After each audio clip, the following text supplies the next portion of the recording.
How's it going, everyone? Welcome to the Reseller Island, a podcast for resellers who want to connect with other resellers as we go about our daily tasks and job of reselling used and new items on the internet.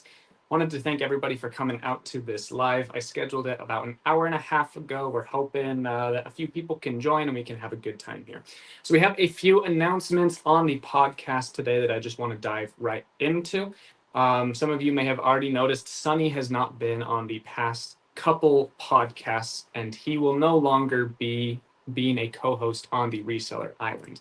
No drama, nothing bad going on here, no bad blood between us or anything like that. And this also isn't like a PR stunt. He just has a lot of other personal goals that he and his wife are trying to tackle together. And just having this weekly podcast is just impeding that growth a little bit. So we both decided together that it would be a good idea for him to just focus on his reselling career, on his own YouTube channel, and then the other personal things that he's trying to grow in his life. Just wanted to thank Sonny not only as a co-host, but also just a genuinely cool guy and friend. Really appreciate the times we had on the Reseller Island.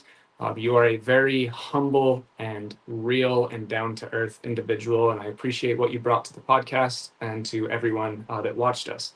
I'm also excited to continue to have you on the podcast periodically now as a guest instead of an owner of the podcast with myself. And I'll enjoy seeing you as a friend in the future, just in Las Vegas and then in possible other reselling events that we may meet each other at. Now, as for this podcast, I will be the sole owner and account manager of this account, which I'm pretty excited about. It should be really cool. What I plan on doing is continuing to have a weekly podcast with different guests from the YouTube and the reseller community, such as yourselves. I would love to have random people who don't have social media influence on the podcast with me. And then I will also be reaching out to other influencers within the space, big and small, to be on the channel. Biscuit Butt just became a new member. I'm going to get to that in a second. But Archie, go and unsubscribe as a member from my other channel. I don't want you to be double charged on J-Ride Flips and the Reseller Island podcast, especially because it's just me now. So I want you guys to make more money, not make less money because of me. So I love that you are a channel member. I appreciate you being here. Make sure you go and unsubscribe from your membership on J-Ride Flips, Archie. I appreciate you. And anyone that would like to become channel members on this, and they are already channel members of my own personal YouTube channel, please unsubscribe as a channel member from my personal channel and subscribe to this one. The subscription on this will actually be beneficial for you guys. I'm actually going to be releasing some things about it, and it'll be cool. I'll get to that in a second. But yeah, really appreciate everyone being here. So back to my point. So this podcast will be myself and then including a guest every week from just you guys here on the island, as well as other influencers and content creators in this space. Next week, I will be in Kentucky, and I will be doing the podcast with Rod Picking and Punching. We will be at the same Airbnb over in Kentucky for the 127, and we will shoot a podcast together. And then after that, I will just be having all the other guests on the podcast with me. I plan on doing this almost weekly. I'm not going to commit to every single Monday, but I will be doing most Mondays, probably 3 times a month, sometimes 2. Under drastic circumstances, it might only be once per month, but I don't think that that's going to happen. I think we will average between 2.5 and 3 podcasts per month. I'm really excited. Now, to get to the channel memberships, I just have 2 channel memberships currently. The first one, you can just be a fellow islander. This is just to show support to the channel and let other people know that you are part of this reselling community. You are a member of the island. And it's just a cool way to let other people know that you are a committed reseller, committed to learning and expanding your horizons and being the best reseller you can be. And also, it's just to support my livelihood and my wife and all that stuff too. Not super important, but that's just what it's there for. The second tier is the Tribal Council member. I'm kind of excited about this one. So the Tribal Council member, each time that I schedule a podcast with another person or influencer, I will make a community post letting you guys all know when we will be recording that episode. And this that will, as we record it, it will go live on YouTube to members only. And you guys will be able to interact with us live during the podcast. You'll be able to ask questions, suggest topics live for what we want to talk about on the podcast. I'll also be putting out polls and things like that for things that you guys would like to do. So if you guys would like to join as the second tier, you will be on the tribal council, which means you will direct how this channel grows. And you will also be contributing to how the podcast live will go. You'll be able to kind of direct it with the questions and the topics that you guys would like to have during the podcast. So if you'd like to sign up for either of those memberships, that would be amazingly appreciated. Again, I want you guys to make more money because you know me and not less money. So if you ever feel like having a membership to this channel or another channel is beneficial to you, please sign up. If it's costing you money to do that because you're not receiving enough knowledge, do not do that. I want you guys to make more money than you ever have and spend more times with your family than you ever have. So really appreciate you guys coming out to the island. So I'm excited. I'm sad to see sunny Las Vegas go. He was an integral member of the podcast. He will be back on future episodes as a guest, and I'm excited to continue to have a strong relationship with Sunny.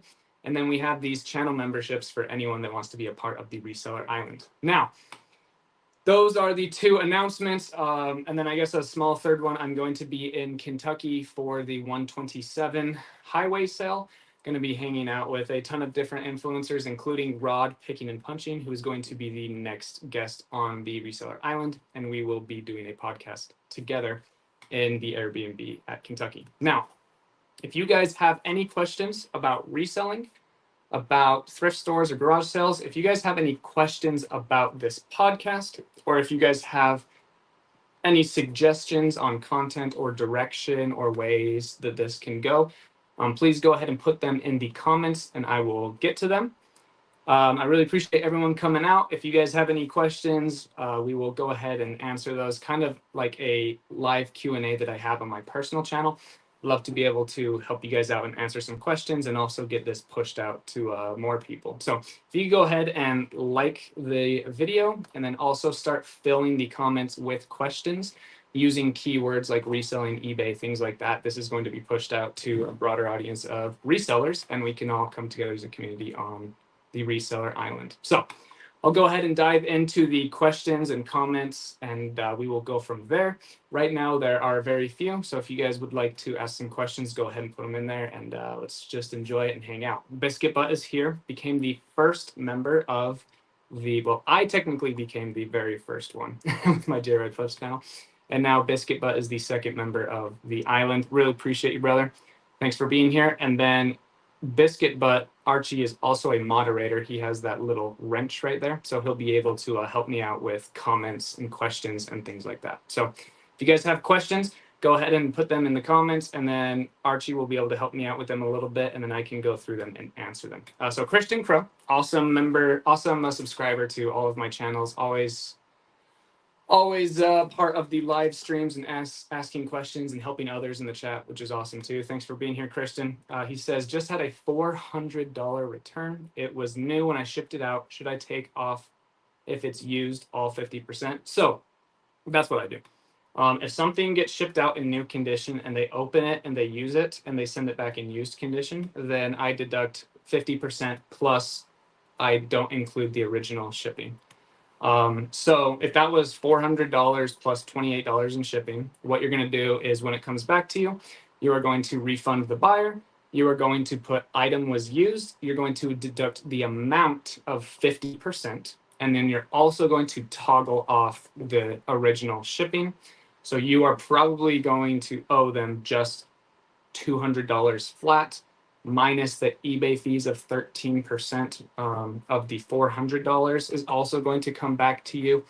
So you're probably going to end up refunding them, in this case, about $165. Hopefully it's an item. If it went for $400 brand new, you're probably going to be able to sell it for a couple $100 or around $165 in used condition. So you can still make a profit on that item, keeping the 200 and then reselling it again for about $140 or so. That's kind of the scenario where things will be going from that. So that's awesome. Yep, that's what I would do in that circumstance for sure. Good afternoon from Lakewood, Florida. Awesome. Thanks for being here, Kevin Hawthorne. I love Florida, even though last time I was there, as a single guy about 6 years ago, my friend and I, me and 3 friends, we decided we wanted to take a cruise to the Bahamas from Miami. So we went to Miami. I wish I had a YouTube channel at this point, because we went to some lower class neighborhoods and found basketball courts. And then I played some basketball in high school. I'm not like super great at it, but I'm pretty decent. And we would just go to courts and we would play basketball with a bunch of kids and other adults, and it was super fun. And they all kept asking us if we were YouTubers, because that's actually some pretty common content on YouTube. But no, we were just there getting cooked by some 15-year-olds, but it was fun. But yeah, so but while I was there in Florida, I actually went through some paid tolls that were like $1.75, $2.20, things like that, and I never paid them. And then when I got home from that trip, in my mailbox, they said that I owed like $9, and then I just never paid that. So I'm kind of nervous to go back to Florida, because there might actually like be a warrant out there for me. I don't know, because I didn't pay the state $9 for its tolls. And I don't know like how to pay it. I've actually researched how to pay that stuff, and I look up my my name and all that stuff, and I looked up the license plate that I used when I was running it, and there's no information. So I'm a little nervous to go to Florida, but I'm actually going to be going there in February. So hopefully all that goes swell. Matt Flips, appreciate you being here, man. I know that you took a break from social media, but you're still going strong with reselling. I just saw the other day that you did another short on Instagram and I think YouTube. Not sure about the YouTube part, but it's good to see you doing some more content. No rush getting back into it. Just keep coming in slow and keep doing content for yourself, and then the audience will come.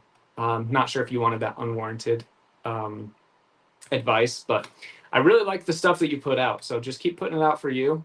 Keep taking care of your wife and kids and family, and just keep reselling and keep putting out content as you go, and it'll be fun.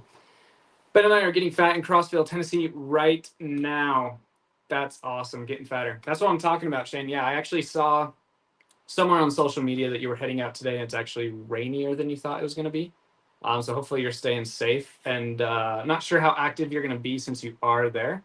But Shane, you're already there, and then did you just drive there by yourself, or will your wife be at the events at all, or is she hanging out at home? What's the setup? Ben, thanks for being here, man. Rocky Top Picker. Also, if you guys haven't checked out Soda City Flips, Rocky Top Picker, Biscuit Butt, or Matt Flips, you should definitely check out all 4 of these channels. They're all great members of the YouTube community, and hopefully they consider themselves part of the Reseller Island community. And I really like the stuff that they put out. They're all good guys. They all have different experiences, live in different locations, have different tips, have different philosophies. And I think it's very important to listen to all the different business models and philosophies and sales strategies and things like that. A lot of people accuse me for hating on different business models, but I don't. I think that all business models that are profitable are awesome. I think that there are pros and cons to all business models, and some of them are pro-ier and some of them are connier. Some have more pros, some have more cons, some have less pros, some have less cons. You can make a ton of money with volume selling. You can make a ton of money with focusing on sell-through rate. You can make a ton of money on a hybrid model.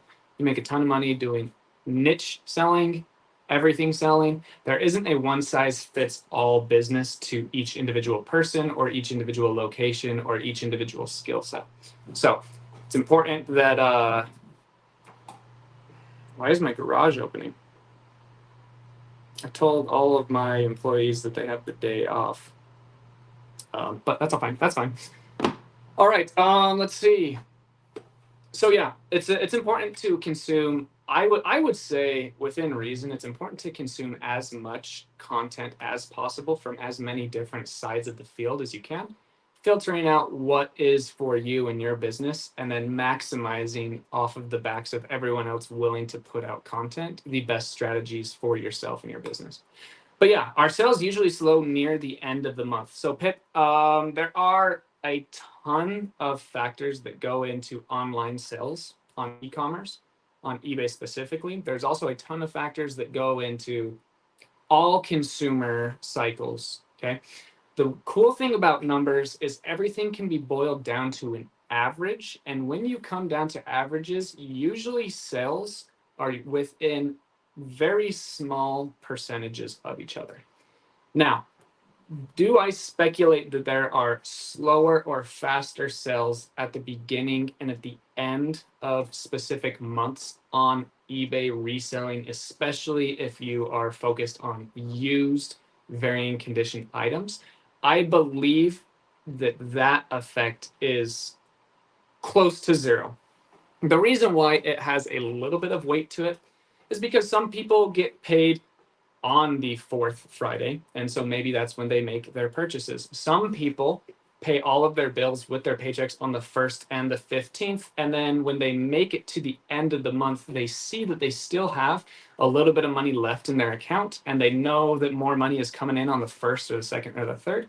So logically, I can follow the idea that maybe there are more sales right at the end of the month. If you flip that on its head, I can also see that people spend more money on the around the 1st and the 15th because that's when they get their paychecks, and then by the end of the month they don't have any money left over because the average American is living paycheck to paycheck, and the average American has a lot of consumer debt, especially credit card debt, and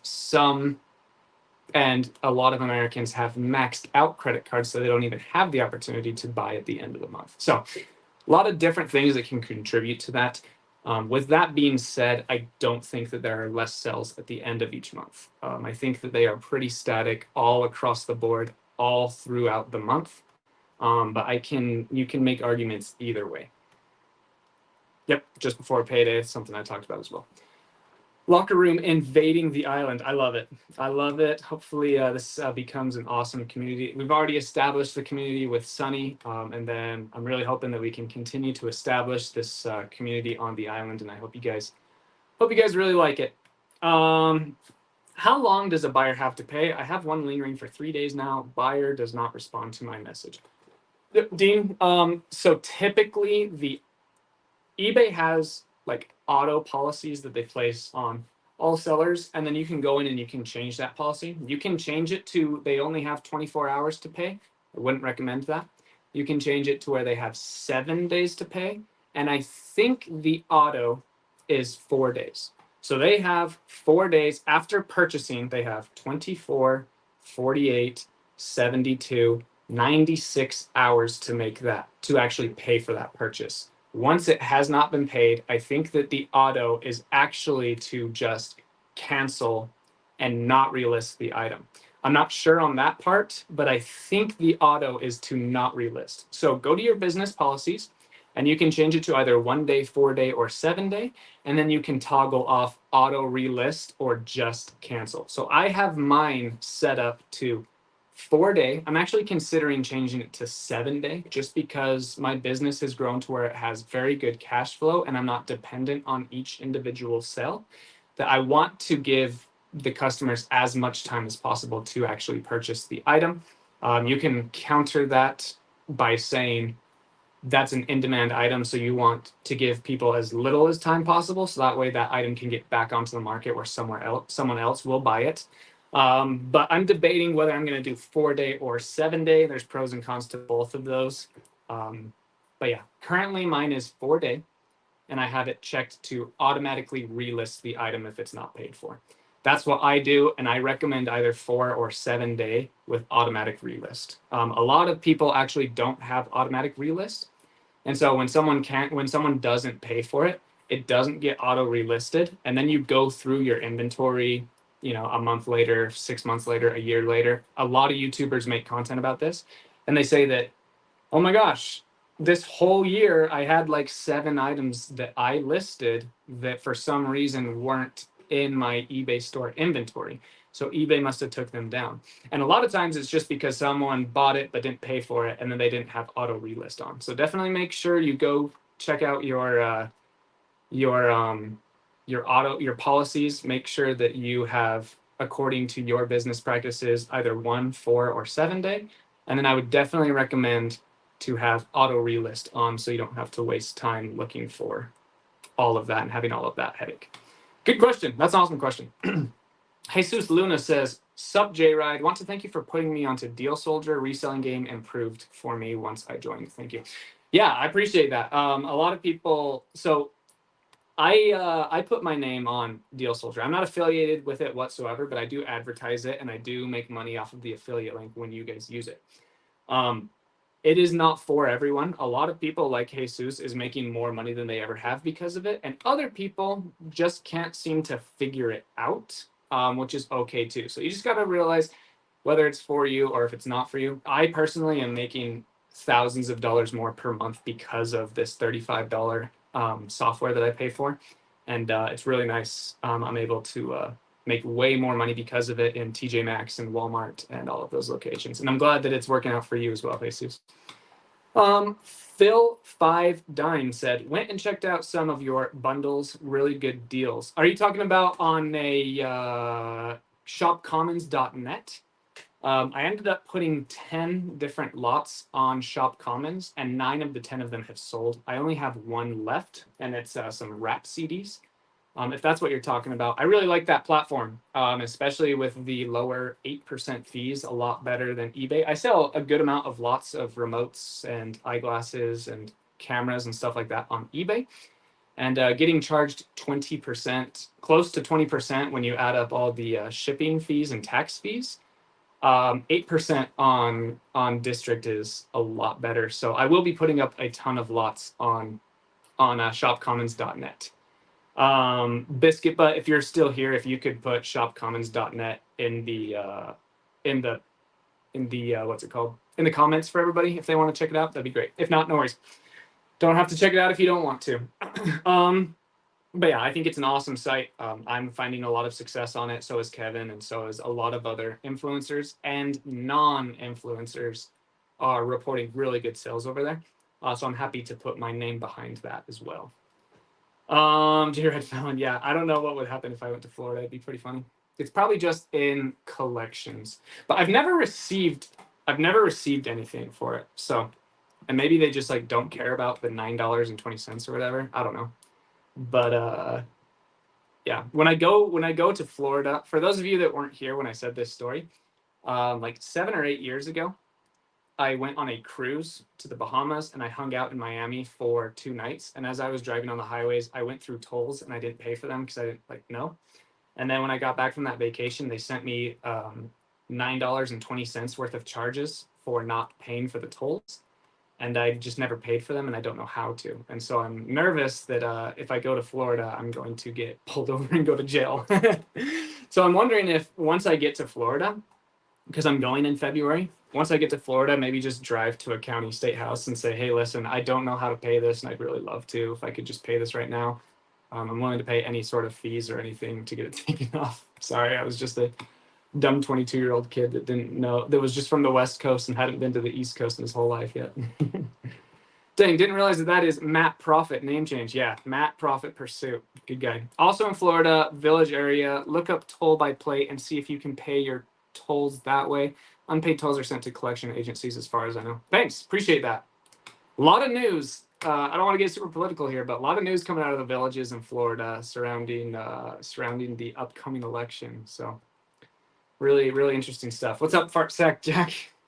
Has anyone had glitches with eBay the past 2 days? I got an offer and I accepted it, then it disappears. What the heck? Yeah, so when it comes to anything on the internet, you're going to experience glitches on YouTube, eBay, Twitter, Shopify, Amazon. You're going to experience these, and they're always super frustrating and can lead to being very upset with the platform that had the glitch. What I would recommend is just understanding that they are real and that they don't happen very often. And if you can build a business to where you are selling several dozen items per day and you're making hundreds and thousands of dollars a day, you can that small problem really doesn't turn into something that weighs on your mind because you have everything cash flowing and things are going good. Once you're making a good amount of money, there's always going to be issues. There's always going to be things holding you back and killing your profits slightly. But if you have things rolling, it's not going to be able to affect your mental space. So they are very frustrating. I don't condone eBay and just give them an excuse that, oh yeah, it happens on every platform. They have a team that is constantly trying to work out bugs and glitches and fix them with as much. Guys, for some reason, I went on a mission to Mexico and I learned Spanish. And when I came home, it was like I would jumble English and Spanish every once in a while, but not very often. Today, for some reason, I've been home for like 9 years. This never really happens, but for whatever reason today, as I'm talking to people and on this live, for some reason, Spanish words are coming to my head for the first time in like years. I'm like trying to have to like understand the difference between English and Spanish. It's really weird. I also upped my Adderall today, so I'm thinking that's what it might be. But yeah, what I would recommend is understanding that this is going to happen in your business and create your systems to where one glitch that costs you $32 or $16 or even $400, that's a hard place to get. It takes a long time. But all these glitches that cost you $32, but you're able to sell the item the next day, the next week, the next month anyway, just got to let those roll off your back. But it's understandable why you would be annoyed. And it didn't actually sound like you were too annoyed in that. You were just voicing what's going on and seeing if anyone else was experiencing it. Shane drove alone. I'm going live tonight from the Reseller Locker Room podcast Airbnb. I'm pumped. I will be there virtually. I'll be hanging out with you guys as much as actually it's date night tonight. I won't be there at all. Sorry, man. But yeah, I'm excited to head over to the Kentucky. I'm excited to head over to Kentucky. I'm leaving in 2 days, and should be a fun time. I'll be there for about 4 days, and I'm really excited to go meet a few of my friends in person. I've never met a lot of the guys that I'll be hanging out with. The Commonwealth Picker will be there. American Arbitrage, I've already met him. But there's going to be Jimmy, Old School Flips, Dan in Demand. I'm excited to meet Rod, Picking and Punching. There's just going to be a lot of different guys and gals there that I'm excited to meet, and hopefully I'm able to see a lot of you guys.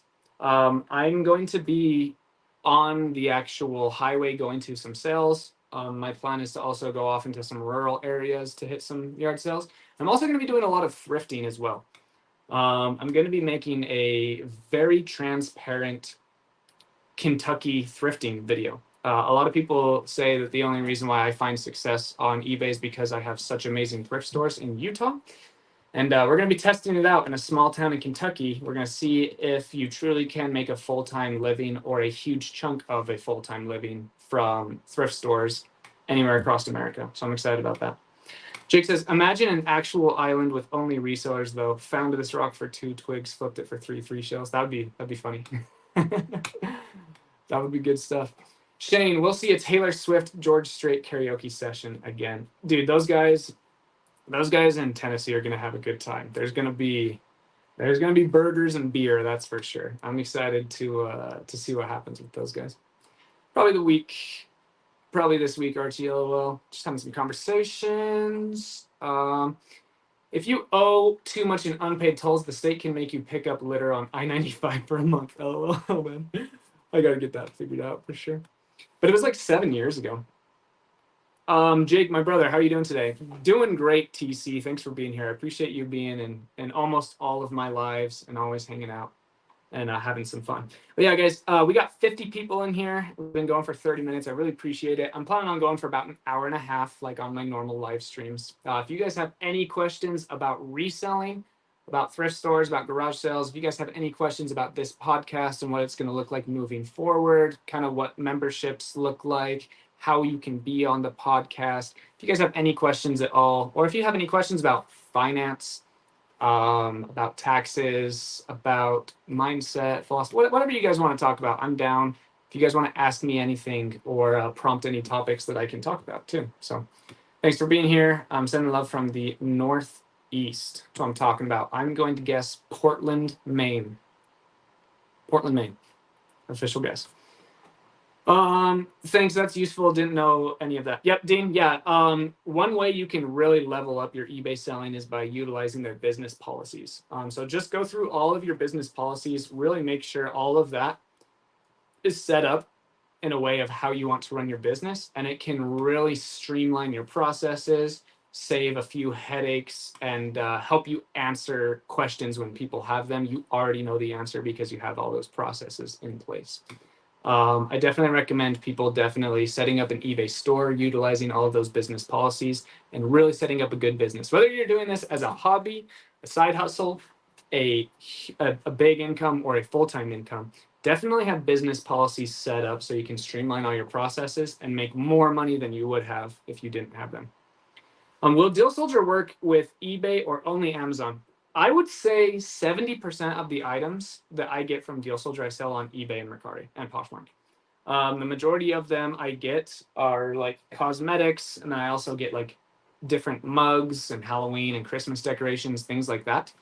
And I do mostly eBay and then Amazon FBM. I don't do a lot of FBA, especially with retail arbitrage, because by the time all of that stuff gets to the warehouse in Amazon, sometimes it's not worth what it once was. So I list everything immediately on eBay and Mercari, and then anything that still is left over after like 30 days, then I start to put those items on Amazon. And honestly, it's very rare that I actually list things on Amazon. I'll keep you guys updated on my journey, but I honestly think I'm going to close my Amazon account down pretty soon. It makes me good money, but it's not the business model that I like. And I think if I just focus my efforts on eBay and content, I'll actually make more money in the long run. But I'll keep you guys updated. I'm making decent money through Amazon. I'm having a few $1,000 days and things like that. But because of the fees and because of my cost of goods and because of the margins and the returns, for every $100 I make on eBay, I put $60 in my pocket, and for every $100 I make on Amazon, I honestly put like 22. Some like it's 18 sometimes, so it's around like $20. And even though the listing process is faster and there's a lot of things that you can scale quicker and better on Amazon, I just think I like selling on eBay better. So I think my plan moving forward with Amazon, I don't think I will completely delete my account, but I think moving forward, I'm going to be listing everything on eBay and Mercari. And then things that I can get huge quantities of, like 40 items plus, those will be the only things that I put on Amazon. And I think I will only be doing FBM moving forward. FBA just comes with so many different fees and so many different regulations, and got to keep a certain amount of stock and things like that. So I think I'm just going to, I think by the end of this year, I will completely close down the FBA branch of my business. And I will still probably continue with FBM a little bit, but it's mostly eBay and Mercari and Poshmark. So to answer your question, Milk Cap, it just depends on your business model. But honestly, almost everything I buy via Deal Soldier, I sell on eBay and Mercari and Poshmark. Hello from Oregon. Nice to see all of you. Thanks for being here, Kat. Really appreciate you. How do you test Wi-Fi routers and Orbeez? I plug them in and I hard reset them. Each model is different.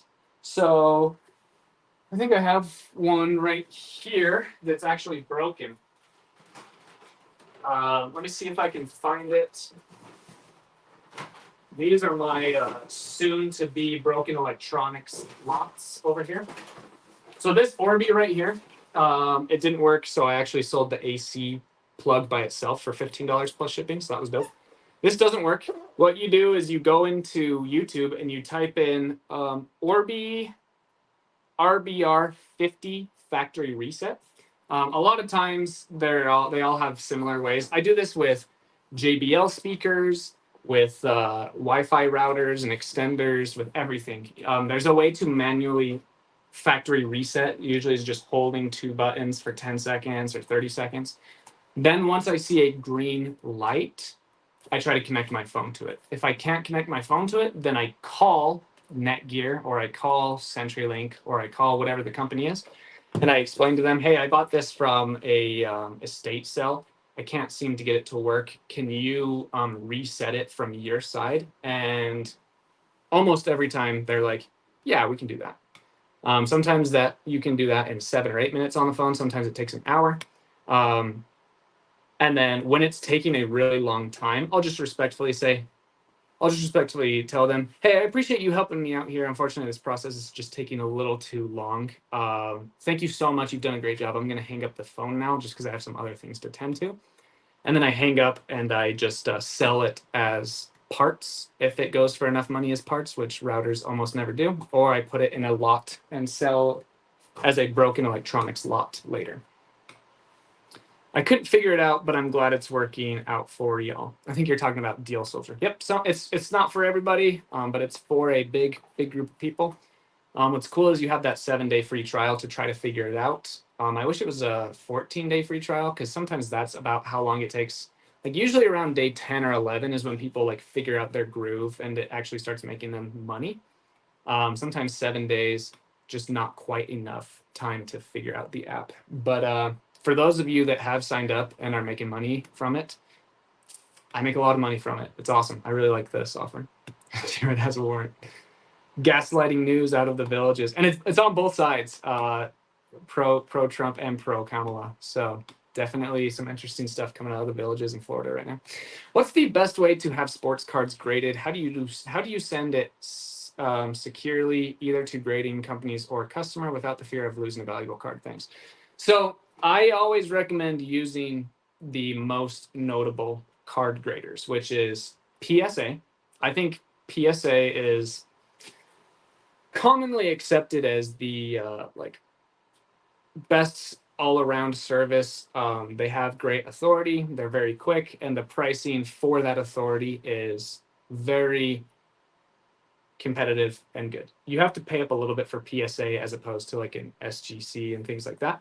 And then there's also BGS. Now BGS is kind of like the more hardcore collectors. A lot of people say that at a 9.5 is better than a PSA 10. I agree with that. I would definitely recommend using one of those two companies. And to be honest, I wouldn't recommend, it just all depends on your business model. So for me, in my business model, I sell a lot of raw cards, ungraded ones. And I just sell them at a price that they move quickly, that other guys that are going to buy them and grade them can sell them as a profit, and they move ultra fast. But yeah, so for me in my business, I don't grade cards. But like, for example, Carrie and Don, they Carrie American Arbitrage. Honestly, we should start calling them American Arbitrage Cards at this point, because he is freaking killing it on that channel.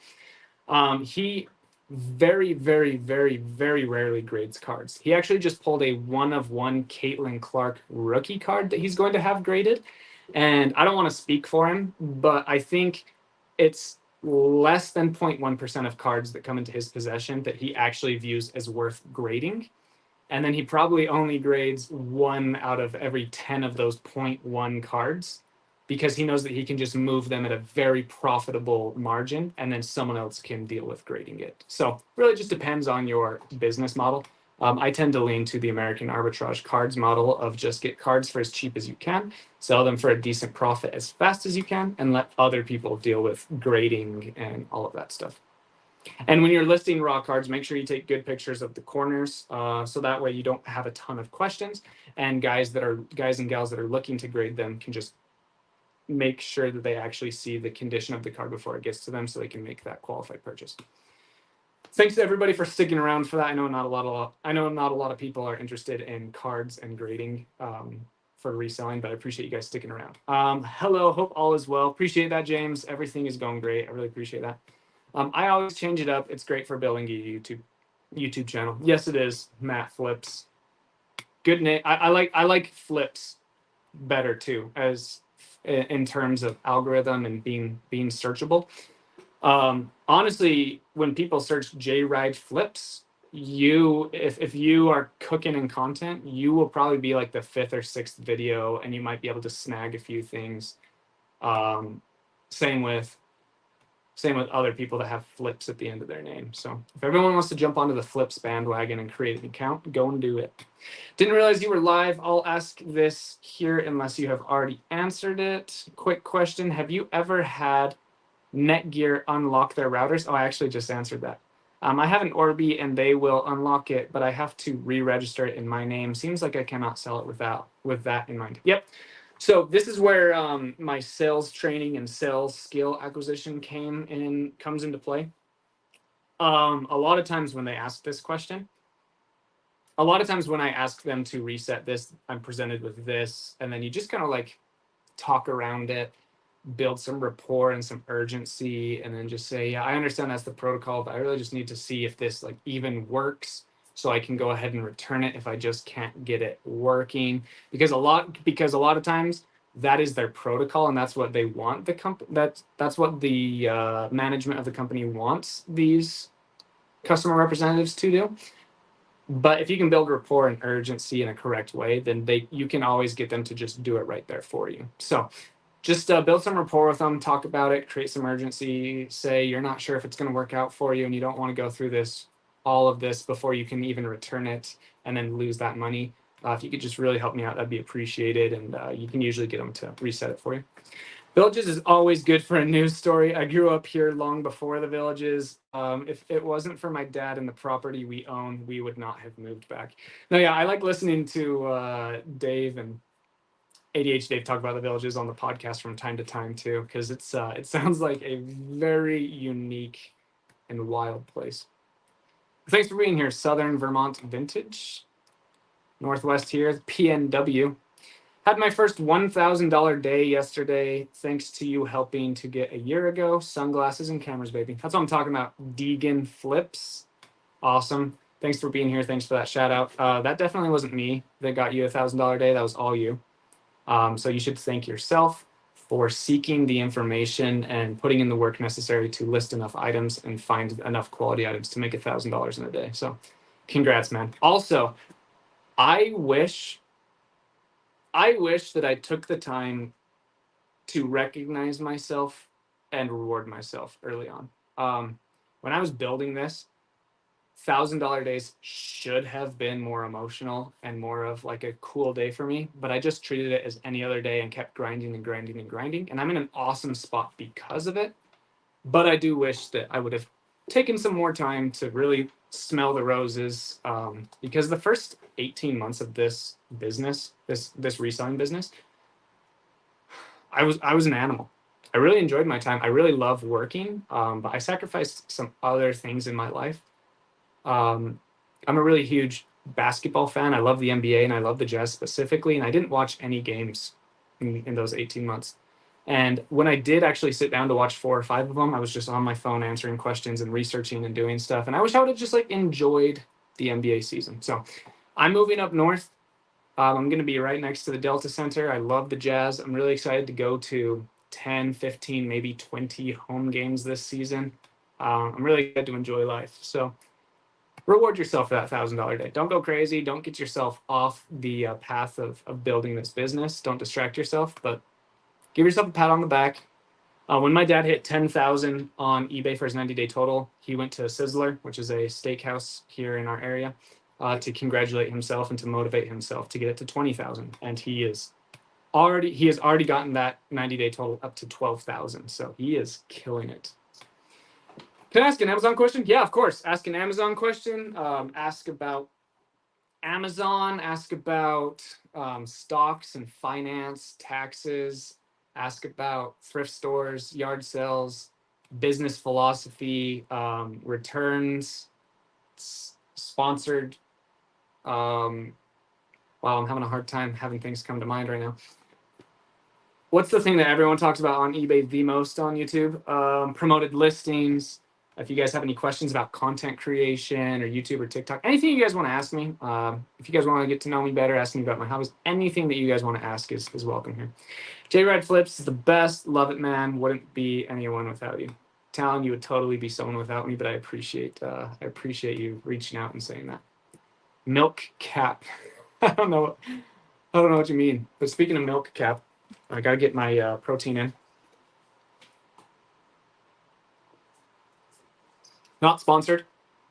Premier Protein, bananas and cream, goated. A lot of people is going to think that's disgusting. I love bananas and I love cream. I do Amazon FBA for mostly books and media, and they are slow as molasses processing shipments. Yeah, FBA for books. What BSR do you have? Because books are tough. Books, you can make a lot of really passive income if you front load the work and just get as many books in there as possible. But again, just like I recommend fast sell-through rate items on eBay, same thing over on Amazon. When it comes to Amazon, I only focus on a 100,000 BSR or faster. And a lot of times I only focus on 50,000 BSR or faster. And with books, a lot of times they're in the million plus or 500,000. And you're right, they move incredibly slow. And the profit margin on media is very tiny as well. What are you going to do with those cameras you bought from the live? The cameras I bought from the live. PJ, if you're still here, if you could give me a bit more context, because I'm not sure about the exact cameras you're talking about, but I'm most likely selling them on eBay. I buy cameras in lots off of eBay. I buy them in lives off of Whatnot and other venues. And almost every time I buy something, it's to resell it. It's good to keep your Amazon account in the back of your pocket in case USPS screws up again and downgrades your eBay account. Yeah, that's true. Or, yeah. I think that's some solid advice there, Archie. Thanks. How can a buyer's location say Japan, but then their shipping address to the U.S. states? So a lot of individuals and companies that live outside of the United States have things shipped to a U.S. location. If they're in Japan, it's usually in Los Angeles. If they're in Europe, it's usually in Miami. They have it forwarded to that address. And then from there, they handle the customs and the fees, and they usually have things worked out to where they can get a better shipping rate. So even though they're from Japan, they have everything sent to usually like Long Beach or San Francisco. And then they have systems in place to get them their item for significantly cheaper through their own processes instead of eBay's process. Jay, go ahead and ask your question. J-Ride will see it and answer it. Yes, I will. Thanks, Archie. How do you test remotes? How do you test reset modems? Okay, I've answered that question about 5 times in this live, so I don't want to keep answering it over and over and over again. But you just look up the model number on YouTube, and people will walk you through how to hard reset it. Then connect your phone to it. If you can't connect your phone to it, call the company and ask them to reset it from their side. When does eBay offer international shipping? On every single item that you put in the program. So you go to your business policies, and then you can opt in all or a select amount of your items into the international shipping program. I put all of my items into international shipping program, and then I get a lot of international sales. You do have to be careful because you can't sell pocket knives to Europe. You can't even sell Levi jeans to Europe. There's a lot of different restrictions. If you were a clothing reseller, I would actually do the annoying work of putting each of your items manually into the international shipping program. Because if you put certain brands into the international shipping program, not only can you get your eBay account suspended, but you can also get sued from those companies. That's a really rare case, and I don't want to like scare people because it's not often that happens. But if you are selling a ton of clothing or you sell any sort of metal that can pierce skin, definitely make sure that you are manually putting on international shipping. But I put on international shipping on all of my items, and I've never had an issue once. Question: what are your thoughts on reselling art? Painting specifically, I know it's a slow burn, but I just found a few local auction houses that look promising. Yeah, a lot of people make a full-time living on selling art alone, antiques alone. I think you're talking about painting specifically. I know a guy that he just goes to thrift stores all day long and usually buys 5 paintings a week. He only looks for relevant artists, past and present, and he looks for original artwork. And it is shocking how many of those paintings he finds. Again, he's very picky. He probably could come away with 2 or 3 profitable paintings He could probably come away with 5 or 7 every single day, but he's ultra picky and finds 5 or 6 a week. He sells some of them on eBay. He does others through auction houses and different websites. But yeah, you can make a full-time living on paintings alone.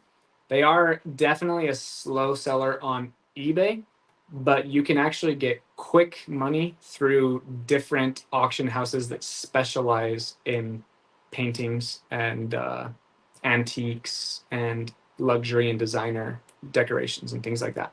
And if you can find really good paintings, I have a network of really rich people that I am in contact with, and a lot of them ask me if I come across expensive rare paintings, and they say that they will pay me, they will buy them from me, because you can get huge tax savings advantages from purchasing paintings because it's a investment. And you can buy a $80,000 painting, put it in your house, write it off, and then you can sell that painting when you die, and your kids don't have to pay taxes on the sale of that painting because it's wrapped up as a gift in a trust. A ton of different things. I'm learning more and more about that every year of my life as I make more money and expand my horizons. And if you guys ever have questions about that as well, about taxes and trusts and wills and all that stuff, I'm a 28-year-old guy who has a full life insurance policy, and I already have a will and trust set up for my wife and future kids. It's pretty cool. But yeah, if you guys ever had questions about that, let me know as well. Although I love Maine, I go every chance I get to Orchard Beach. It's one of my favorites. I'm in this little old state of Rhode Island. We're small but powerful. Swarovski crystals are based here. Oh, awesome. Rhode Island. Yeah, Rhode Island's great. I've been to Rhode Island once, and I drove north to south, and it took me. It was during like a not super heavily trafficked time. That doesn't really exist in the Northeast, but it took me like under 2 hours to drive from the top to the bottom, and you probably have a route that's even faster than that too.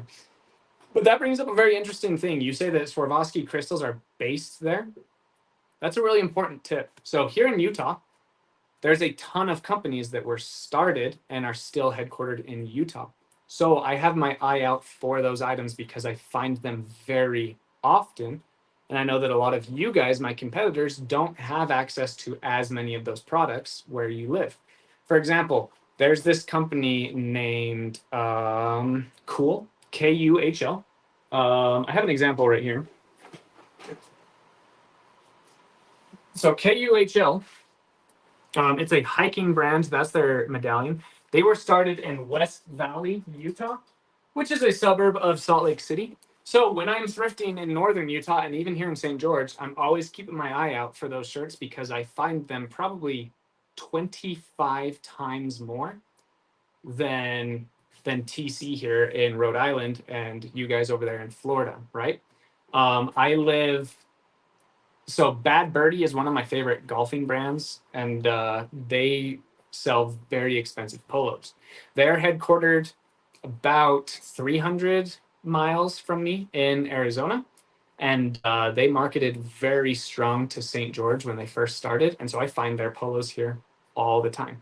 You want to find the companies that were started in your state or close to it and look for those items, and you will find them because proximity is huge when it comes to businesses. You're going to find a lot more people wearing cool shirts in Utah and Colorado than you will find in Pennsylvania because of that proximity. Even though Cool is a global brand and they have a huge outreach and tons of people in Pennsylvania are buying their shirts, more people are buying them in Utah because they were exposed to them earlier, and because, especially the true fans that know that they're from Utah, they want to support a Utah grown business. So that applies to Ohio, Wyoming, Rhode Island, Kentucky, California, everywhere. Thanks for the answer. I had to ask and run since I'm at work. No worries. Thanks for being here. But to that previous thought, California, not as much because so many companies are built in California and a lot of them are tech driven. And so they immediately launch to all parts of the United States. But you guys get what I mean, and still definitely look for, if you live in California, look for California based items as well.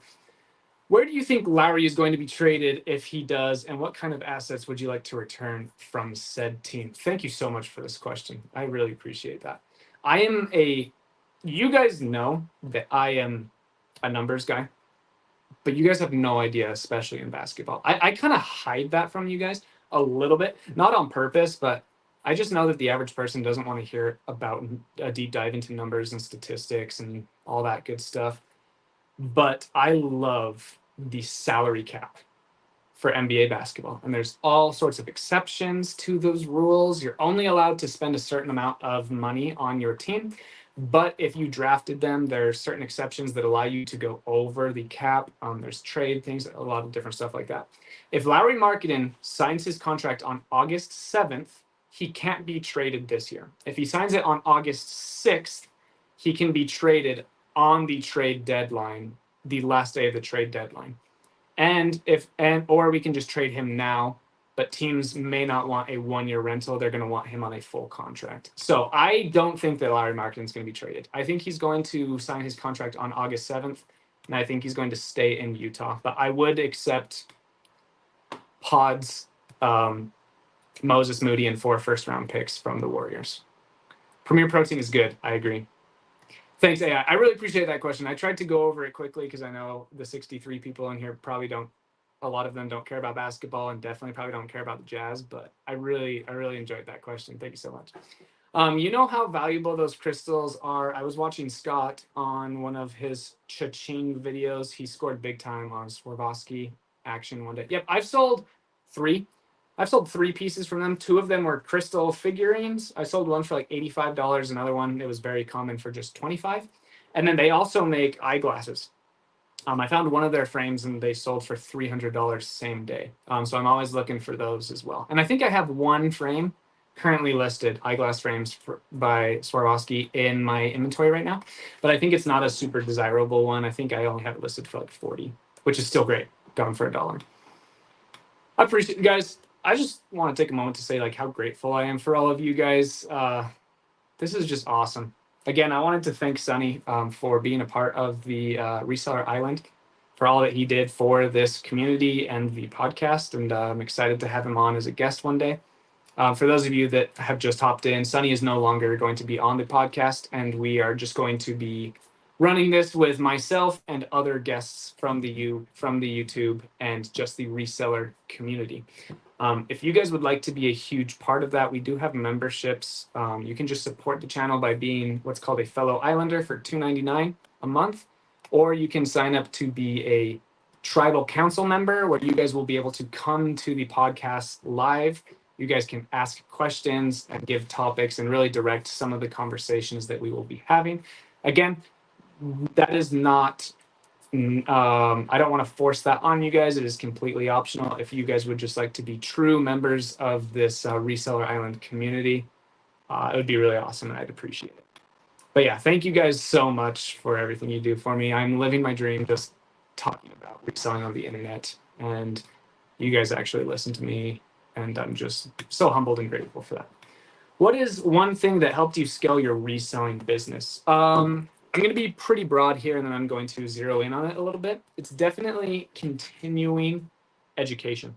Here on YouTube, on podcasts such as this, watching other YouTube resellers who have proven that they bring in money from reselling, and then filtering out their practices against mine to see if their systems improve my profit. I definitely recommend watching Humbly, my channel.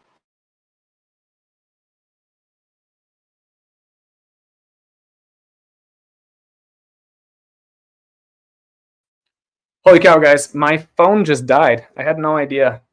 Let me know if you guys can hear me. Can you guys hear me on my computer? Please let me know. Probably got voted off the island, LOL. Can you guys hear me? Or no? No, you can't? Please, someone.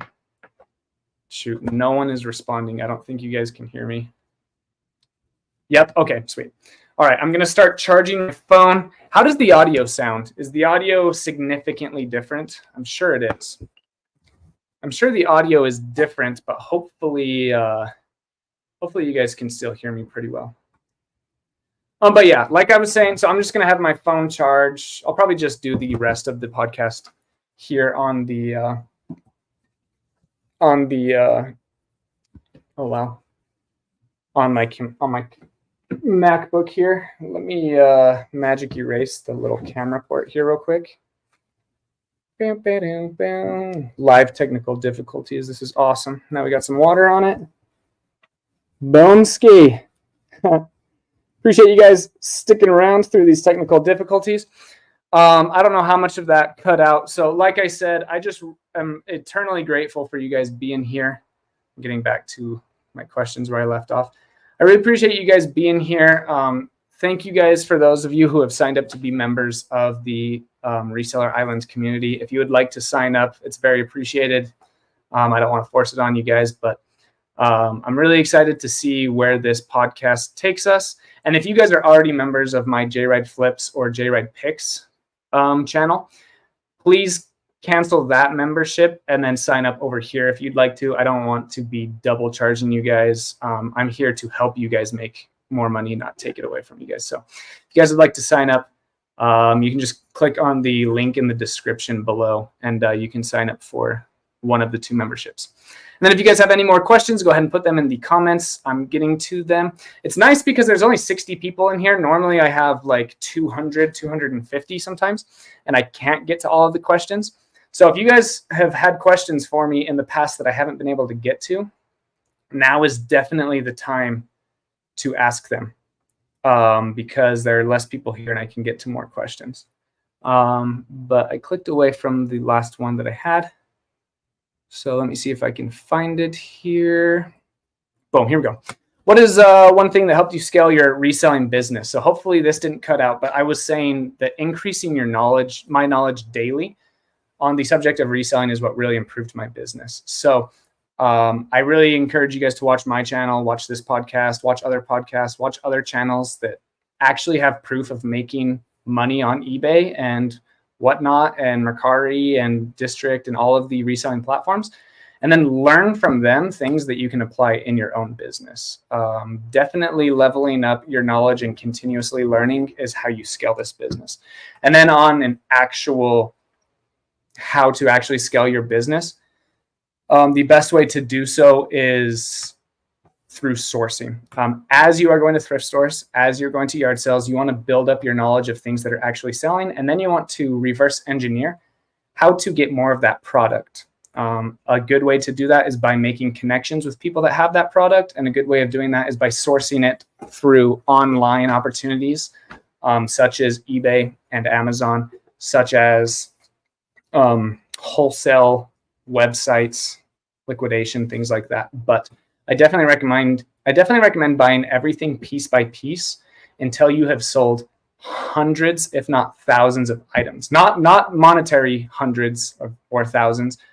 Literally sell 1,000 items that you have bought piece by piece, one by one from the thrift store before moving on to pallets or wholesale, things like that. I still would, I don't know. A lot of people are very successful doing pallets, but I definitely recommend against pallets as beginners. There's just so much nuance, and a lot of times you spend $700 and you work 60 hours on that pallet to only make $80. And then if you have 1 or 2 returns, you actually lost money on that pallet, and you'll learn a lot from it. But if you just go to a thrift store instead and only buy 2 items instead of 319 off of a pallet, and you just learn from those 2, and then you buy 2 more the next day and 6 the next day, and then maybe you can't find any the next day. But that's the best way to start, and then to scale from there, you're going to need to either make connections or learn how to source online. Hey, Jake, I'm currently packing 30 to 40 items per day on my eBay store. What are tips for packing electronics orders quickly and effectively so I can get back to listing? That's awesome. Congratulations, first of all. 30 to 40 items per day on eBay is awesome. Incredible. You should definitely be proud of yourself for that. And definitely should feel good about that. So the way that you can make that faster is by getting like items. That's not always the easiest thing to do or even the best thing to do. But when it comes to your specific question of packing them, the more items that are the same or like size and weight, the faster that you can ship them, obviously. Now, what I do is I want this to be a channel where beginners can really learn and see that you don't have to have a huge scale operation. So even to this day, I sell across all of my platforms. I'm selling 30 to 40 items per day. And then pretty soon I will be like you when I'm up north in northern Utah. I plan on selling more than 30 items per day on eBay alone. But I want people to know that even at my size, I'm currently selling about 30 to 40 items across multiple platforms, and I'm selling about 17 per day on eBay. I still get all of my boxes out of dumpsters from grocery stores, and I just buy bubble wrap from eBay. So you don't have to have a huge operation to do so. Now, if you want to streamline 30 to 40 items, like I said, you want to make sure that you are trying to get as close as possible resembling items. And then if you do have a ton of smalls and then a few bigs, I recommend getting the hardest ones out of the way first, and then batching the smallest ones together. So just if all of your items are the same, it's going to be faster. If you have many different groups of like items, start with the hardest group and then do all of the like items together, and it's going to improve your processes. And then if you can somehow find a way to use less tape and bubble wrap, there are different ways of doing that. That's only going to speed up your process. Sometimes it ends up being a bit more expensive, but if you're in an opportunity to where the thing holding you back from selling 50 or 60 is because you don't have the time to list and source, then what you can do is you can buy poly mailers that are a bit more expensive that already have the bubble wrap lining. You can put your items in there, and then you can put that in a box with paper around it, so that way you don't have to spend the time wrapping it with bubble wrap and then taping it. That's going to save you like 20 seconds per item, and if you're doing 30 or 40, that's going to save you 10 minutes times a week times a year. So there's just a ton of different ways. It's a bit more expensive that way, but it helps. Have you ever dumpster dived for products? Yes, I used to when I first started, just to see if it was a mode that I liked. I ended up getting a few golf clubs. I got many Dyson vacuums from dumpster diving and curb pickups and things like that. I don't do it today just because I have other reliable sources that get me the product that I need. But yeah, dumpster diving is definitely a way that you can get a lot of good product for free, minus gas, obviously. But just get a fuel-efficient Honda Accord, and you won't have to worry about stuff like that. And yeah, you can definitely build a business. You can have an only dumpster diving business and make a ton of money. But once you start making enough money from that alone, then I would definitely recommend going to thrift stores and garage sales and then online sourcing and all of that stuff as well. The $400 item that is being returned is supposedly faulty, but I haven't been home to check it out. Yeah, just check it out when you get home. Make sure it's in working condition. Just do what I said at the beginning of the video and then test it. Hopefully it still works, and then you can resell it as used working condition. TV remotes that you can't test, how do you list them? List as untested or just as used? So I have sold thousands and thousands and thousands of remotes, and I have had maybe 4 come back as not working. So I don't test remotes anymore. I just put them up as used. And then if anyone has any issues for whatever reason, I will accept a full free return no matter what. But I've sold 6,000 or 7,000 at this point, and I've only had 4 returns for them not working. So that is less than 0.1% of all remotes that I send out. So I'm not going to take the time to test all of the remotes that come in when only 0.1% or less actually get returned. So the Harmony remotes and any of the remotes that have a digital screen, I test those. But let me grab like this. So like any simple remote that looks like this, you just make sure that it doesn't have corrosion. If it does have corrosion, then you just use white vinegar, spray it on there. It has a chemical reaction. All the corrosion bubbles up, and then you wipe it out with a toothbrush, and then hit it with a nice little Microsoft fiber towel rag, and then list it. I still don't even test it after that, because the amount of them that have corrosion and then still work are above 99.9%. So just clean them, make sure they're in good condition. Even if they're in bad condition, you just get them as clean as you can. Make sure they have 0 corrosion, and then list them. And if people want to return them for any reason, allow them to do so. But again, 6,000-7,000 remotes, 4 of them have been returned for not working. One of them was this week. I used to only say 3. But one more remote was returned. They actually started it 2 days ago for not working, and I was genuinely shocked by it. But it's okay because I'm just gonna refund them the full amount and just move on. So that's one out of the last probably 2,900 that I've sold. I think he means the makeups you've bought, Jake. Oh, hold on. Oh, are you talking about the creams that I bought off of Daily Refinement's Whatnot? They're all right here. So Daily Refinement did a Whatnot, and he sold all of these creams to me copper. I'm just selling them on eBay, Mercari, Poshmark, and Amazon. I'm the only listing on eBay right now, which means I might get them taken down. I might not. We'll just see. I don't think they're going to get taken down. If they do, no worries. I'll just never list To Me Copper again. But yeah, I've already sold one on Mercari. I'm selling a ton of them on Amazon, and yeah, just reselling them. Let's see. I'm thinking about starting on Amazon also. What is the best to find fast sell-through rate to check? Okay. What you can do is you can just look the items up on eBay and then calculate the sell-through rate by how many are listed and how many are sold. And you can do that for free. And that actually works really well. Items that sell quick on eBay sell even quicker on Amazon. And items that don't sell very well on eBay don't sell very well on Amazon. If you want to upgrade that, then you can get what's called Seller Amp. It's SELLERAMP. It's $20 a month, or it's like $18 a month if you buy the whole year. And you can scan items, and it'll give you a lot of information from the barcode it's called the ASIN, ASIN. It gives you all the information of how quickly it's selling. You can check out the BSR, which is, its sales rank compared to other similar items. And you can calculate it through that. So I'm not affiliated by them, but if you want to check out Seller Amp, AMP, they're like $20-25 a month, and they give you a lot of valuable information on how quickly things are moving. I also recommend looking into Keepa, Keepa. That's also another app that gives you really awesome detailed information about buy boxes on Amazon, about price tanking and fluctuation and all that stuff as well. That's also a paid app as well that I'm not sponsored by. Hi, Jake. How much luck have you had with insurance claims via FedEx, UPS, or ShipCover? I actually don't do them. When I move up north, I'm going to have a full-time employee that is in charge of customer service and claims. Whenever I have issues with stuff like that, I just take it as a loss and I move on, and I find more items and list more items and make more content. So I know that's not what a lot of people want to hear. And without the content aspect, that's actually probably a failing strategy. So if I were you guys, I would do claims on all of your items and things like that. But me personally, I just don't even do claims. I just refund them and I'm on to the next.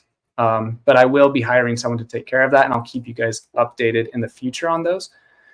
But yeah, if you are having these claims, I would definitely reach out to FedEx, UPS, USPS, and get your money back for items that show that they were lost by the carrier. But for me and my business right now, it doesn't make sense. But once I have that employee, it will.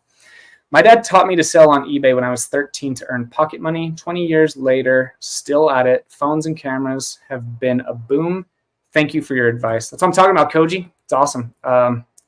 Yeah, maybe one day I'll have you on the podcast and you can talk about the difference between eBay when you were 13 and eBay now when you're 33, 34. Once the item leaves the freight forwarder, you are no longer responsible for the item. I had a buyer in Mexico claim that something was missing from a package that I sent, but eBay sided with me in the end. Yep.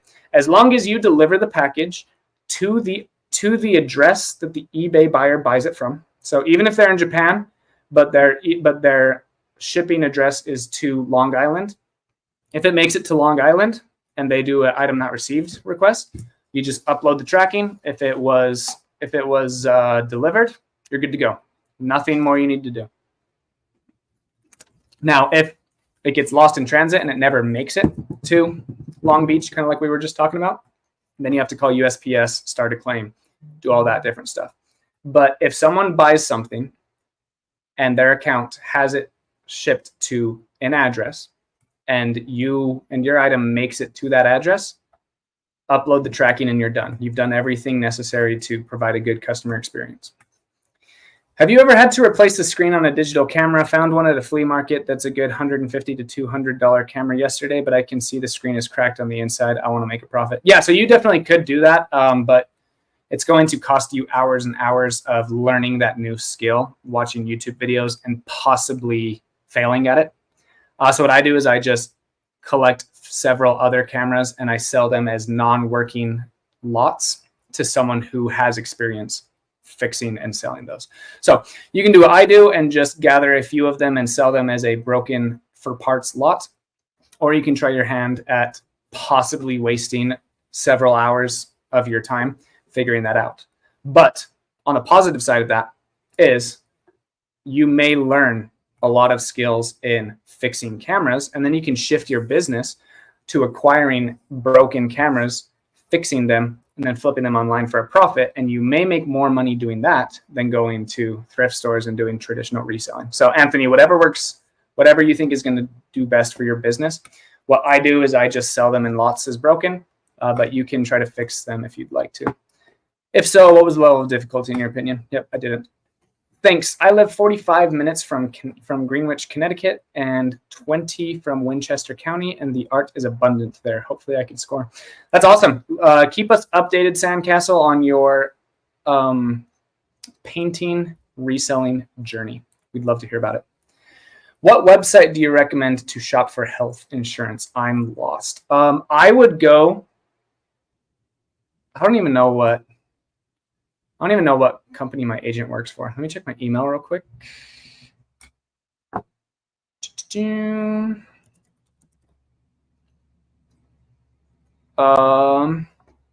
Let's see if she has a business card. Insurance Solutions is the company that she works for. Yeah, but honestly, you can just type in, you can type into Google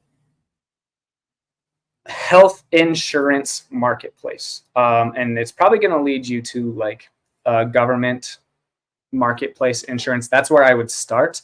And then I would also talk to an insurance. You can also Google health insurance agent near me into Google. And then you can start talking with an insurance agent. The insurance agent doesn't charge you for what they do. They charge the insurance companies. So Matt, if you go to an insurance agent, if you just type in insurance agent near me, someone's going to pop up. You can click on them, schedule an appointment with them. You can go to their office and you can say, hey, I have this many kids. I make this much money. And you guys can talk further if you'd like to about like HSA tax advantaged accounts, things like that. If you'd like to, if not, no worries. You can just talk with that agent and then they will get to work and they will go to all of the companies that they know and find you the best rate and package for your family possible. And then they don't charge you any money for that service. If they do, use somebody else. But they're not going to charge you for that service. And then they get their money as a commission, almost as like an affiliate link on YouTube. They get paid a commission from those companies for connecting you to them. So I would recommend getting an insurance agent. They know more about health insurance than you and I do, and they can get you the best possible rate and package for your family at no cost to you. I'd probably get voted off the island, LOL. No worries. Shaney Collections, your tribe is spoken. Hey, J-Ride, thanks for the amazing content. Have you ever thought of doing a cleaning video? What products and how you clean different types of items? No, but I could. It's very simple, though. I'll just show you right now.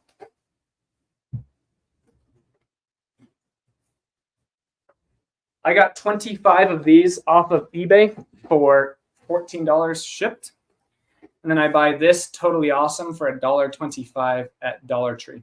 All of my items I spray with this, and then I wipe it off with this. And then I also use magic erasers. If certain parts of something is extra dirty, or if I can't get it off without huge effort from this, then I just use one of these. I usually cut it in half. I'll probably have an example somewhere. Yep. I cut it in half so it looks like this. I dip it in hot water, and then I just scrub. So like these, for example, dip it in hot water, scrub all over it, and then I use this, and boom, they're good to go. You don't have to spend really any money at all. You just need water, rags, and this. And then you can also buy some magic erasers as well. So yeah, very simple.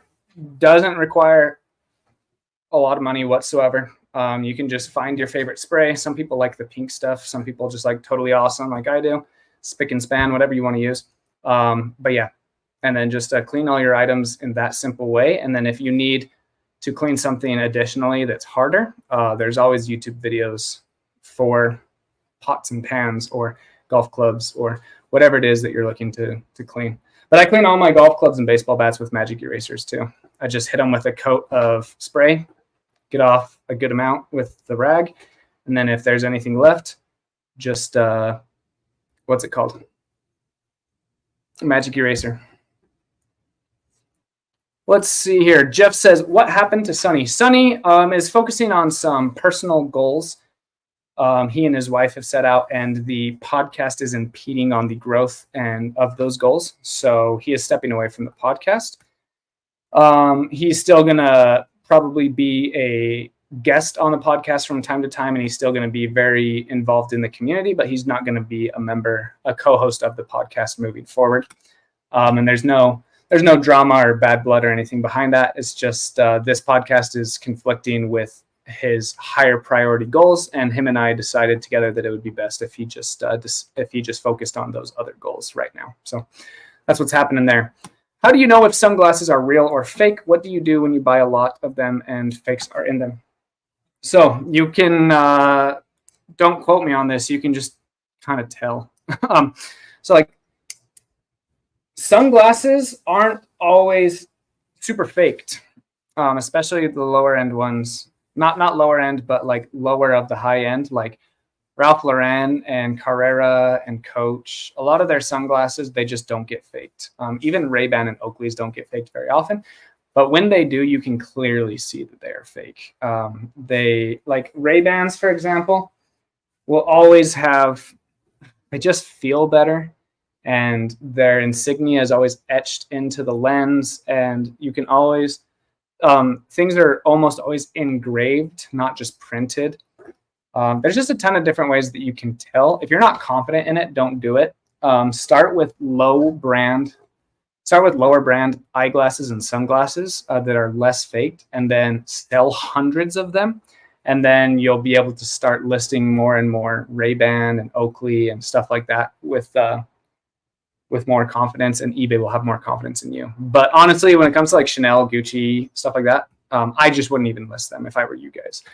I list them from time to time when I know that they're high quality, and you can even get those taken down even if they're authentic. So I would just never really mess around with high-end luxury like Gucci and Chanel and things like that. Even though I have sold many of those sunglasses and I've sold them several times, for the beginner, if you have less than 500 feedback, I wouldn't sell anything luxury at all. And then I would, at 500 feedback, I would slowly start dipping my toe in. And then until you have thousands and thousands of feedback, I wouldn't regularly list designer.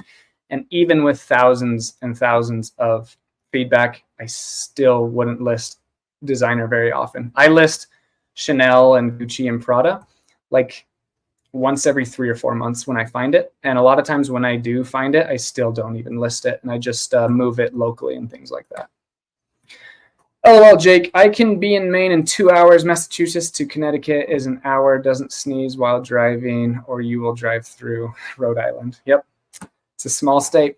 Funny that Golden State Warriors came out with an article that they view pods as having all-star potential around the time negotiation with the Jazz were ongoing. Personally, think you can get more out of OKC or Houston. Yeah, but the thing is we don't want to trade Lowry Markkanen. Danny Ainge is actually a very skilled negotiator, and sometimes he uses phrases like we aren't shopping Lowry Markkanen to actually get more for him. A lot of people are speculating that that's what he's doing. I genuinely believe that they don't want to get rid of Lowry Markkanen. And I think the Jazz are actually in a really good spot with how many assets and how many bird right contracts they have. So whether they move marketing or not, they're both going to be great avenues for the Jazz. But we just lost like 15 people from that. So what is the best app to sell on eBay?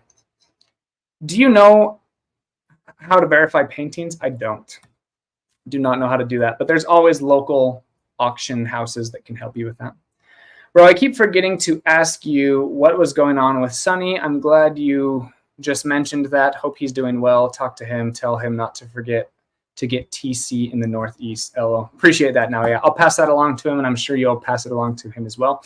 He's still going to be very active on his personal YouTube channels, but he won't be over here. Thanks for your answer. I probably need to move to sourcing items online. I no longer have as much time for garage sales and thrift stores with 2 kids. Yeah, no, online sourcing can definitely be a great place. I would start with a free trial on Deal Soldier. I have a couple videos on that, and I also have a couple videos on how to source online on eBay and Amazon. So take a look at those videos on my YouTube channel. A buyer location, we already talked about that ad nauseum. How do I get more views on my eBay listings? Grayson, don't focus on views, only focus on sales. There's a lot of different numbers and metrics that can be valuable to you, but we don't use them in a valuable way. We only use them to stress ourselves out and to create anxiety and insecurity that doesn't need to be there. Views don't matter. I have tons of items that sell with 1 or 5 views, and I have tons of items that get 4,000 views before they sell. And it doesn't matter if they're getting viewed, how many views they're getting, it just matters if they're selling. Now, the logic is, well, if they're not getting enough views, something must be wrong with my listing or the algorithm, or people aren't going to buy my items. Don't worry about that. Don't use views as a metric of how you're doing on eBay. Only use how much money is going into your account as a metric of how well you're doing on eBay. A lot of you guys out there are making $10,000 a month, but you're worried because some of your items are only getting 3 views. And if you would just worry about finding more items to make 20,000, you would get there faster than worrying about why your current items aren't getting enough views. Focus on high quality in-demand items, make the best title possible, have the best shipping and return and policies possible, and your items will sell. I definitely recommend forgetting about views on eBay. Just completely forget about them. Completely forget about them. I promise you will make more money if you do that. Question, why would buyers buy individual remotes when you can get universal ones? Because these remotes have special functions that universal ones don't. So a lot of universal remotes won't have the same glow of the buttons. A lot of universal remotes won't have a sleep button that functions with that TV. Universal remotes can turn the TV on, change the channel, and do the volume. But a lot of these remotes can't record. A lot of these remotes can't connect between the VCR and the DVD. A lot of these remotes have special functions that only that remote can do. And a lot of universal remotes break within 60 days of using them, and people don't want that. They want the quality remote that was made in the 90s to last for 50,000 years, and they buy the specific model for their specific unit because it's much better. A lot of us eBay resellers start this job because we lost our jobs, or we don't have financial freedom, or we haven't truly made a lot of money. And a lot of times we think all consumers are like us, and there are a lot of consumers that don't care about price. They don't care that there's cheaper options out there. They just want the brand. They want the item that they had 15 years ago, and they don't care if it's 800% more than the other option that could even be better than it. They just want what they want. A lot of people go onto eBay and they filter items low to high, and they buy the cheapest price. A lot of you guys think that that is the only thing that people do, and that is very far from the truth. A lot of people type in what they're looking for and buy the first thing that pops up because they don't care. They just want what they want. And if the first one that pops up is $50 over comps, but it's the first one they see, they buy it. A lot of people want a Black & Decker space maker that their grandma had, and they will buy that even though there's a newer and improved space maker model of coffee maker that they can buy for $40 less. They don't care. They don't care. They buy what they want. So Larry, get out of your own consumer habit and look at the consumer cycle and habits and big picture of different demographics. And you can also advertise to those demographics that spend more money, have less returns, and do all that. A lot of people, so Kevin and Carrie and Dave actually talk about this a lot on the Reseller Island podcast, and they don't bring up a very, very important point sometimes in this conversation. So Kevin prices his items at the middle to the top of the market. So like if he looks up this pair of sunglasses and there's like 10 of them sold, and one of them just sold for $25, the next one sold for $25, a few of them have sold for $40, and a few of them have sold for $30. He's going to price these most likely between $30 and $40 because there's a demographic of people that if they see that one first, it doesn't matter, they just buy that. Carrie says he always sees what the lowest price is, and then he puts his down $1 or 5% or 10%, and he just beats the price no matter what. What happens when you beat the price no matter what is you are dealing with people who have, statistically speaking, a higher chance of returning your item. So even though you got the sale because you marketed to the cheapest consumer out there, you sold yours quicker, there is a good chance that you sold it to someone who cannot be pleased and who will take advantage of your listing and return it, even if the return isn't warranted. So sometimes, depending on the item, depending on your business model, depending on your return and risk tolerance, sometimes you do want to be the cheapest because you are looking for that quick sale, even though you have a heightened risk of having it returned to you because you're receiving a problem buyer. Typically, when you price on the higher end, your customer doesn't care as much. Like, they really don't. You can make an argument that sometimes people are like, oh, I'm buying a more expensive one, I need a better service, and I'm going to be a snoot about it if it's not in perfect condition. You can make that argument as well. But what I've learned from rubbing shoulders with very successful people and people who buy things in a higher tier than I do, a lot of them just really don't care. They just buy the first thing they see. And so Kevin is capturing that demographic, and he may or may not have lower returns, while Carrie is capturing the poorer demographic that typically have more returns. A lot of people that buy the first thing they see, even if it doesn't work, they don't even return it because it's not worth their time. They're making $400 an hour, $80 an hour, and they would actually lose money sitting down and returning a $42 item on eBay. And then you have people on the opposite side of the spectrum who make close to nothing per hour. And it's definitely worth their time to fight tooth and nail to return a $13 free shipping item on eBay because they don't have anything else better to do, and $13 means more to them than $42 means to somebody else. So understanding all of that is also wrapped up in this question. People buy what they want to, and they don't buy what Larry wants to. Larry will keep buying what he wants to, but there's so many different buying personalities outside of Larry that you need to think about them. Don't think about yourself when you're selling. Think about the people you're trying to sell to. Great idea about bubble mailers. That could save a couple minutes per day for sure. Right now, using a lot of regular poly mailers as they were the cheapest option as I could scale up. Yep, and that was the season of your business that you were in. I believe that was the smartest decision. It still may be the smartest decision moving forward. But if that extra 8 to 25 minutes allows you to list more items and selling those items at 18 cents less of a profit allows you to go out and find more items, then that's going to be the best way to scale your business.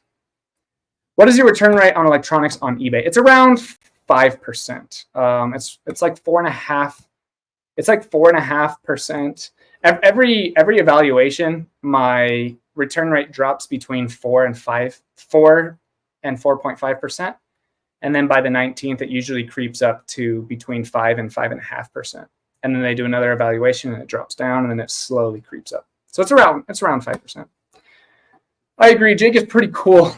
How certain areas of the country will specialize or have a better availability of certain items or products.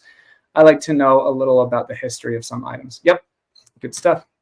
Hi, Jake. When do you think fall selling really picks up? August, September, or October? Really depends on your items. So I'm going to give the politically correct and philosophical answer first. If you are constantly seeking items that are in demand, you're not going to see huge fluctuations in sales, positively or negatively. There's a lot of people that never see it pick up in the fall or even Q4 because they aren't selling seasonal items. They aren't even selling gifts. They're just selling things that sell all year, every year, and they see small peaks and small valleys, but their sales are pretty consistent throughout the year. Traditionally, the people that listen to this channel have huge swings during quarter 1, 2, 3, and 4 because a lot of the people that sell these used items, the majority of these items that we're looking for are, things that we like and usually can be gifted around the holidays, even in used condition, because you can't really get, a 1987 brand new with tags Furby, but you can go on eBay and find that and gift it. And a lot of people would love that gift, right? So if you're selling things like that, you're going to see a huge uptick in sales during the holidays because people are buying gifts for other people. From what I have seen in my own business and other people's businesses, and from what other people tell me, it's usually like September, July and August are usually hot garbage. September 10th, you either start to see that tick go up, or you're frustrated that it hasn't gone up yet. And then usually around October 10th, less people are complaining about slow sales and the floodgates are usually open. So I'd say around October 10th is when people really start to be like, oh yeah, sales are turned on. And then June, July, and August are usually pretty bad. Oh wow! Speak of the devil, I wonder if Kevin heard me talking about him and Carrie's pricing strategy. Not sure if he's here. He said that at 2:09, and that was 19 minutes ago. Commonwealth Flipper said, "I don't use remotes. I use the Force. It's cheaper." That's true. That would be very good. If you have that ability, that's awesome. Thanks. I want an auction that had 33 remotes and 5 VCR and DVD players. Oh, that's sweet. Yeah. So what I would do is, depending on what you paid, all of the remotes that are worth $7.99 plus shipping and higher, list all of those individually. And then all of the ones that aren't worth that, you can put in a lot, and then you can resell them back on eBay to increase your profit margin as well. So of those 33, let's say that 19 are going to sell at a quick enough rate and a high enough profit for your business. And then the other ones you can put in a lot, and then you can sell them at a cheaper rate to someone else.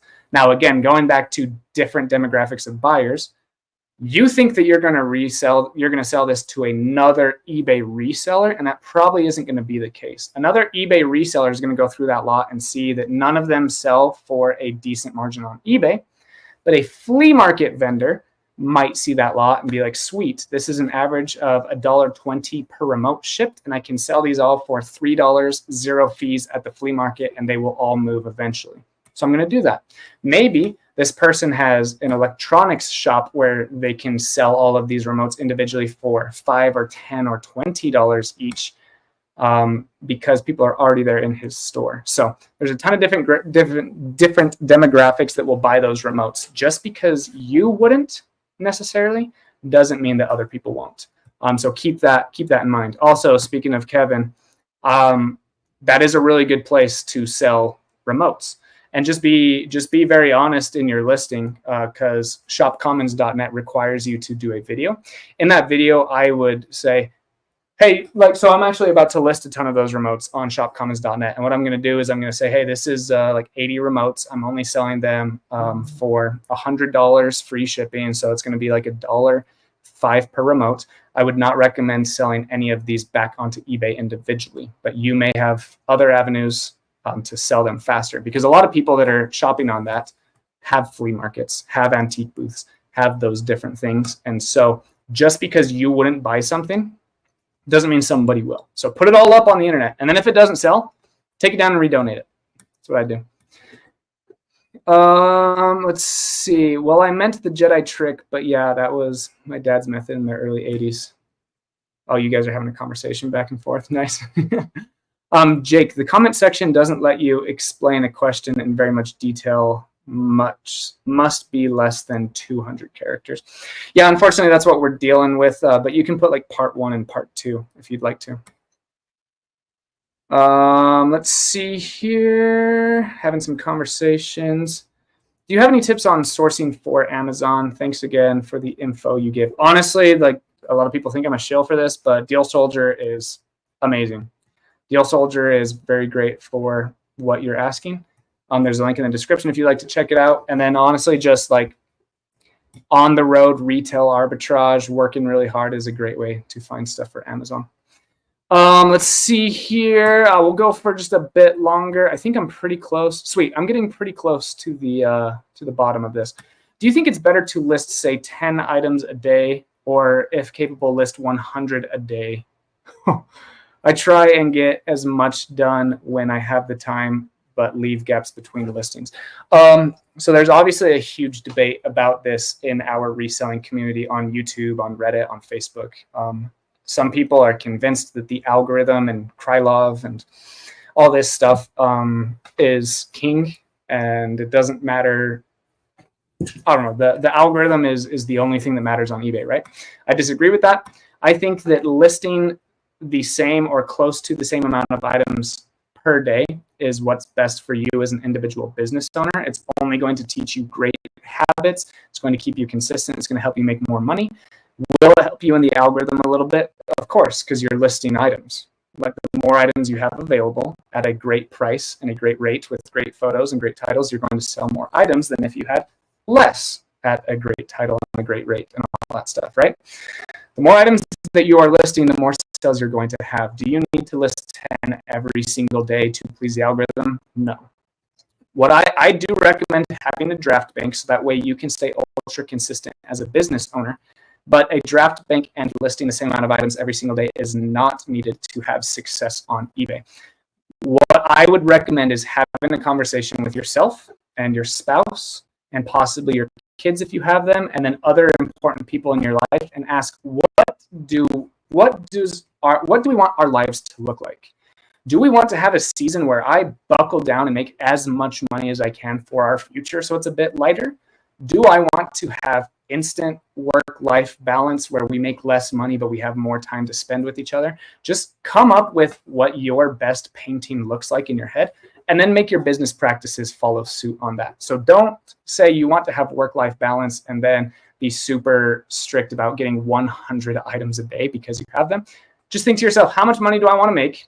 What kind of life do I want to have? How many of my son's baseball games do I want to make it to? How many Friday night date nights do I want to skip or not skip? Just think about those questions. I think that's going to give you a better life and more money than just pleasing Krylov. Hey, finally made it live. I followed J-Ride's channel earlier this year, learned to master the thrift store and not making thousands a month on vacuums, carpet cleaners, frames, ties, etc. The GOAT. And am now making not. Okay, nice. Thank you, Sasquatch Picker. That I appreciate you thanking me and helping you on that journey, but that was all you.